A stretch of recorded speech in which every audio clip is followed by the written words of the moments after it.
बिस्मिल्लाहिर्रहमानिर्रहीम। मुअज़्ज़ज़ नाज़रीन किराम, इस्लाम लाने वाली जिन शख्सियतों ने सबकत हासिल की उनमें सैयदना साद इब्न अबी वक्कास रज़ी अल्लाह ताला अन्हु का नंबर तीसरा या चौथा बनता है।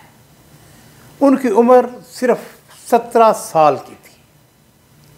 ये कुरैशी थे, रिश्ते में रसूलुल्लाह सल्लल्लाहु अलैहि वसल्लम के मामू लगते थे।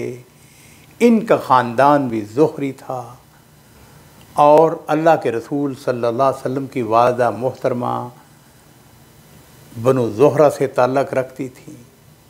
आज हम हज़रत साद इब्न अबी वक्कास रज़ी अल्लाह ताला अन्हु के हवाले से गुफ्तगू करेंगे। नबी करीम सल्लल्लाहु अलैहि वसल्लम अभी दारे अरकम में मुंतकिल नहीं हुए थे कि एक दिन साद इब्न अबी वक्कास नबी करीम सल्लल्लाहु अलैहि वसल्लम से अजियात की वादी में मिलते हैं। अर्ज़ करते हैं कि अल्लाह के रसूल, आप किस बात की तरफ दावत देते हैं?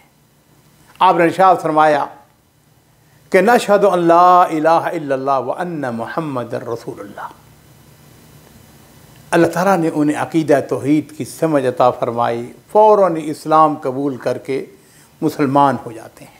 साद इब्न अबी वक्कास रज़ी अल्लाह ताला अन्हु अपनी वालदा हमना बिनते सुफियान बिन उमैया के बड़े फरमाबरदार थे, बहुत ज़्यादा उससे मोहब्बत करते थे। जब इन्होंने इस्लाम कबूल किया तो वालदा ने शदीद नाराज़गी का इज़हार किया और फिर एक दिन अपने बेटे से कहने लगी, साद, तुमने ये कौन से दीन अपना लिया है, इसको छोड़ दो। और फिर अपने बेटे को धमकी दी कि अगर तूने इसको न छोड़ा तो मैं मरते दम तक खाना पीना छोड़ दूंगी, और अगर मैं ऐसी भूख हड़ताल में मर गई लोग तुम्हें ताना देंगे कि वो देखो अपनी माँ का कातिल जा रहा है। और यहाँ ये अंदाज़ा कीजिए कि साद इब्न अबी वक्कास रज़ी अल्लाह ताला अन्हु के दिल में इस्लाम की और अल्लाह के रसूल सल्लल्लाहु अलैहि वसल्लम की कितनी मोहब्बत थी। कहने लगा, अम्मा जान, इस भूख हड़ताल का कोई फ़ायदा नहीं, अच्छी तरह समझ लें, सुन लें कि मैं इस दीन मोहम्मदी को छोड़ने वाला नहीं हूँ। उधर उनकी वालदा ने अपने ऐलान के मुताबिक भूख हड़ताल शुरू कर दी। एक दिन गुजर गया, 2 दिन गुजर गए, कुछ नहीं खाया, कुछ नहीं पिया। साथ को जब अपनी माँ की भूख हड़ताल का इल्म हुआ तो अपनी माँ के पास गए। कहने लगे, अम्मा जान देखो, ये बात सुने, खाने पीने छोड़ने का कोई फ़ायदा नहीं है। अल्लाह की कसम, ये आपकी एक जान है, अगर आपकी 1000 जानें भी हों, एक एक करके निकल जाएं तो भी मोहम्मद सल्लल्लाहु अलैहि वसल्लम के दीन को छोड़ने वाला नहीं हूँ। नाज़रीन किराम, जब माँ को पता चल गया कि मेरा बेटा इतना मुसम्मम इरादे वाला है, मजाल है कि वो अपनी बात से हट जाए, मुझे भूख हड़ताल से कोई फ़ायदा नहीं होगा, तो उसने फिर खाना पीना छोड़ दिया। नबी करीम सल्लल्लाहु अलैहि वसल्लम की बेसत को 3 साल गुजर चुके थे। सहाबा कराम छुप छुप कर नमाज़ें अदा करते थे।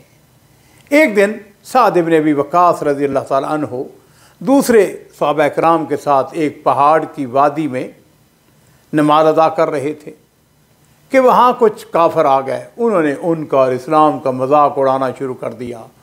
अब दोनों तरफ से गुफ्तगू शुरू हो गई।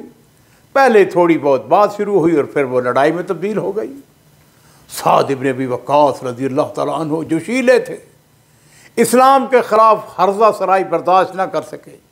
वहाँ ऊँट की एक बड़ी हड्डी पड़ी हुई थी, उसे उठाया और काफिर को दे मारी। अब काफिर उससे उसका खून निकल आया और नाज़रीन किराम, यूँ ये पहला खून था जो इस्लाम के लिए बहाया गया। हज़रत साद इब्न अबी वक्कास रज़ी अल्लाह ताला अन्हु के मुक़द्दर में बहुत सारे एज़ाज़ात थे और एक एज़ाज़ ये था कि इस्लाम में सबसे पहला तीर उन्होंने ही फेंका था।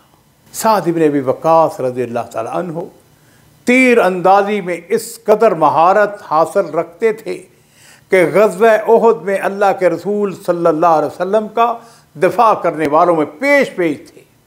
लड़ाई के दौरान एक ऐसा वक्त भी आया जब नबी करीम सल्लल्लाहु अलैहि वसल्लम के इर्द गिर्द सिर्फ 2 कुरैशी सहाबा रह गए। उनमें एक तो सैयदना साद इब्न अबी वक्कास थे और दूसरे सैयदना तलहा बिन उबैदिल्लाह थे। इन दोनों ने बड़ी बहादुरी का मुजाहरा किया और मुशरिकीन के सारे हरबे बेकार कर दिए। नबी करीम सल्लल्लाहु अलैहि वसल्लम ने साद इब्न अबी वक्कास के सामने तीर रख दिए और आपने इरशाद फरमाया कि साद तीर चलाओ, मेरे माँ बाप तुम पर फिदा हों। हज़रत अली रज़ी अल्लाह तआला अन्हु का एक कौल है, कहते हैं कि रसूलुल्लाह सल्लल्लाहु अलैहि वसल्लम ने साद इब्न अबी वक्कास के अलावा किसी और के लिए माँ बाप के फिदा होने की बात करते हुए मैंने नहीं सुना है। हज़रत साद इब्न अबी वक्कास रज़ी अल्लाह तआला अन्हु के बेशुमार एजाज़ात में एक एजाज़ ये भी था कि उनको नबी करीम सल्लल्लाहु अलैहि वसल्लम के साथ बेपनाह मोहब्बत थी। सही बुखारी और सही मुस्लिम में रवायत है कि सैयदा आयशा सदीक़ा रज़ी अल्लाह तआला अन्हा वो बयान करती हैं कि मदीना तैयबा हिजरत करने के बाद एक रात रसूलुल्लाह सल्लल्लाहु अलैहि वसल्लम जाग रहे थे। आपने इरशाद फरमाया कि काश आज रात मेरे सहाबा में से कोई सालेह आदमी मेरे यहाँ पहरा देता। अभी हम इसी हालत में थे कि हमें हथियार की जंकार सुनाई दी। इरशाद हुआ, कौन है? जवाब आया, साद इब्न अबी वक्कास। नबी अलैहिस्सलातु वस्सलाम ने पूछा, साद कैसे आना हुआ? तो अर्ज़ करते हैं कि अल्लाह के रसूल, मेरे दिल में आपके बारे में ख़तरे का अंदेशा हुआ तो मैं पहरा देने के लिए आ गया हूँ। हज़रत साद इब्न अबी वक्कास रज़ी अल्लाह तआला अन्हु बदरी सहाबा थे। नबी करीम सल्लल्लाहु अलैहि वसल्लम के साथ उन्होंने बदर के मैदान में शिरकत की और सिर्फ खुद नहीं बल्कि उनके छोटे भाई उमैर बिन अबी वक्कास रज़ी अल्लाह तआला अन्हु वो भी इस ग़ज़वे में शिरकत करते हैं। नबी करीम सल्लल्लाहु अलैहि वसल्लम ने जब उमैर बिन अबी वक्कास को देखा, छोटे से थे, तो उनको छोटी उम्र होने की वजह से आपने वापस भेजने का हुक्म दिया। तो उमैर बिन अबी वक्कास रोने लग गए। अर्ज़ करते हैं, अल्लाह के रसूल, मैं तो इस जंग में शिरकत करना चाहता हूँ। तो नबी करीम सल्लल्लाहु अलैहि वसल्लम ने उनको इजाज़त दे दी। मैं कई दफ़ा इस मंज़र को देखता हूँ, गौर व फिक्र करता हूँ, वो कितना खूबसूरत मंज़र था जब बड़ा भाई साद इब्न अबी वक्कास अपने छोटे भाई उमैर बिन अबी वक्कास के गले में अपने हाथों से छोटी से तलवार हमायल कर रहे थे। अगर कभी आपको बदर के मैदान को देखने के इत्तफाक हो तो बदर के मुकाम पर शुहदा के नाम लिखे हुए हैं। बदर में 14 मुसलमान शहीद हुए। इन 14 शुहदा में सबसे पहला नाम उमैर इब्न अबी वक्कास रज़ी अल्लाह तआला अन्हु का है। और जैसा कि मैंने अर्ज़ किया कि उमैर भी कुरैशी थे और रिश्ते में रसूलुल्लाह सल्लल्लाहु अलैहि वसल्लम के मामू लगते थे। हज़रत साद इब्न अबी वक्कास रज़ी अल्लाह तआला अन्हु के बेशुमार जो खूबियाँ, उनके अंदर ये भी बात शामिल है कि आपने नबी करीम सल्लल्लाहु अलैहि वसल्लम के झंडे के नीचे तमाम ग़ज़वात में शिरकत की है और हर मैदान में, हर ग़ज़वे में अपनी बहादुरी के जौहर दिखाए। जिस वक्त फ़तह मक्का हुआ, उसके बाद हज्जतुल वदा के मौका पर ये अभी मक्का में ही थे कि शदीद बीमार हो गए। उनको ऐसा महसूस हुआ कि उनका आखिरी वक्त आ गया और मेरे माँ बाप कुर्बान हो। नबी करीम सल्लल्लाहु अलैहि वसल्लम अपने साथियों के साथ, अपने सहाबा के साथ इस कदर मोहब्बत करते थे कि अपने इस प्यारे दलेर जानसार सहाबी की इयादत के लिए तशरीफ़ ले जाते हैं। तो नबी करीम सल्लल्लाहु अलैहि वसल्लम ने अपना मुबारक हाथ साद की पेशानी पर रखा, उनके चेहरे और सीने पर हाथ फेरा और दुआ फरमाई, अल्लाहुम्मा अश्फ़ि सादन, अल्लाहुम्मा अश्फ़ि साद, अल्लाहुम्मा अश्फ़ि साद। ए अल्लाह साद को शफ़ा अता फरमा, ए अल्लाह साद को शफ़ा अता फरमा, ए अल्लाह साद को शफ़ा अता फरमा।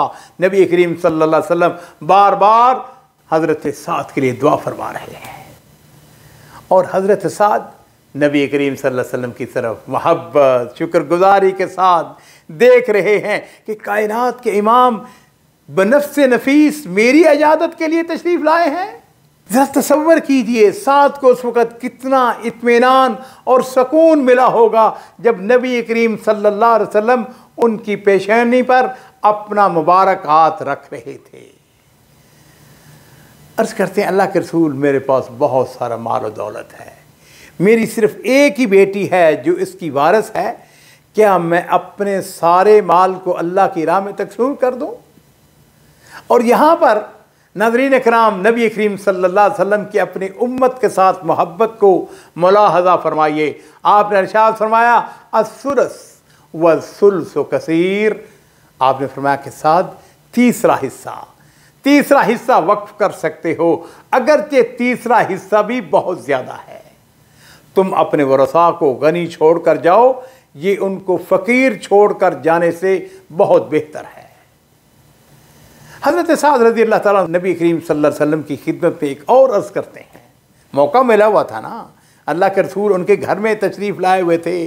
अर्ज़ करते हैं अल्लाह के रसूल, मैं मक्का मुकरमा में हूँ, मुझे डर है कि कहीं मुझे मक्का ही में मौत ना आ जाए और मैं हिजरत की फजीलत उसको खो बैठूँ।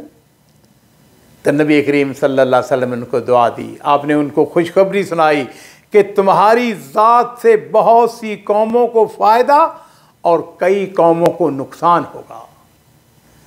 हज़रत साद रज़ी अल्लाह ताला अन्हु इस वाक़े को बयान करते हुए कहते हैं कि मैं अल्लाह के रसूल सल्लल्लाहु अलैहि वसल्लम के मुबारक हाथ की लज्जत और ठंडक अभी तक महसूस करता हूँ।